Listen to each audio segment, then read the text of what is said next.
We are previewing NFL Week 4 here at SBR Forum Videos. I'm Peter Loshak. We're talking right now with Scott Kellen from SixCentSports.com.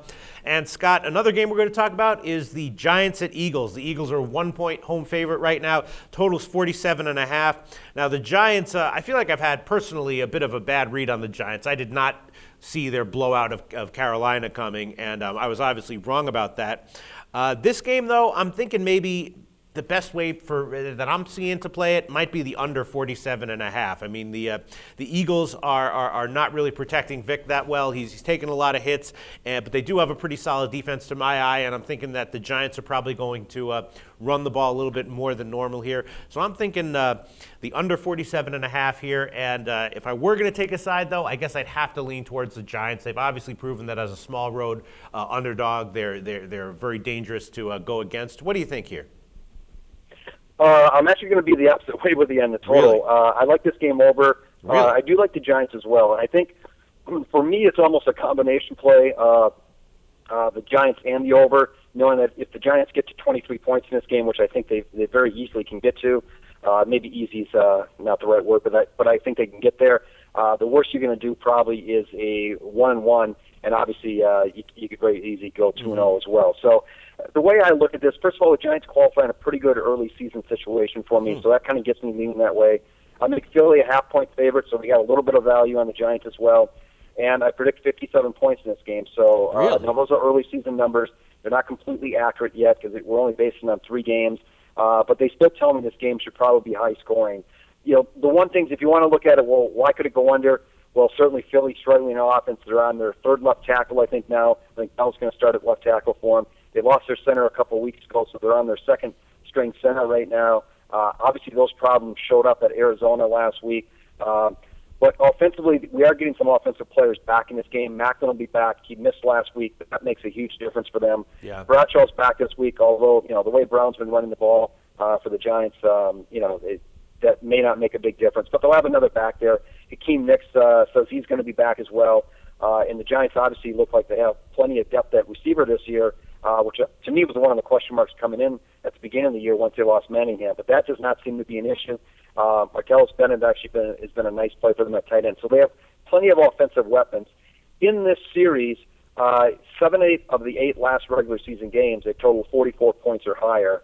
5 of those 8 games, they totaled 48 or higher. Obviously, a 44 or 45-point performance won't get the total, but they should get into those somewhere close to those numbers. And if you get close, I think you have a chance. And something that's kind of gone, under the radar a little bit, the Giants have scored 20 or more points in 9 straight road games, and really 11 games if you count the Super Bowl and then count their game against the Jets last year, where they were the visitor but still playing on their home turf. So they will get points in this game, and there are holes in the Giants' secondary. So even though there might be some protection problems on Philly's part, they should be able to move the ball against the Giants' secondary. And I think both teams actually, you could see them run the ball a little bit more, but you also might see a lot of step drops or some quick slant passes and whatnot to stay out of trouble from offensive line issues. So as far as I look at it, like I said earlier, if the Giants can get to 23, you can't lose both the dog and the over. My numbers suggest the over is a good play. And I think, I was over in Baltimore, New England last week. I was over Giants, Washington, and over in Detroit and Tennessee as well. They all went over. And they all went over, I think, and the reason I liked them was kind of the pace of the game. I think you're going to see the same thing here. You got good teams who know they're going to have to score points to win this game, and that will probably bring a little bit of a up-tempo in the pace, and both teams can move the ball and score. So I think the Giants scored on 8 or 10 or 9 of 11 possessions last week. Obviously, that's Carolina, a different team, but I think both teams get in the 20s in this game, and if that happens, this should be a pretty high-scoring game as well.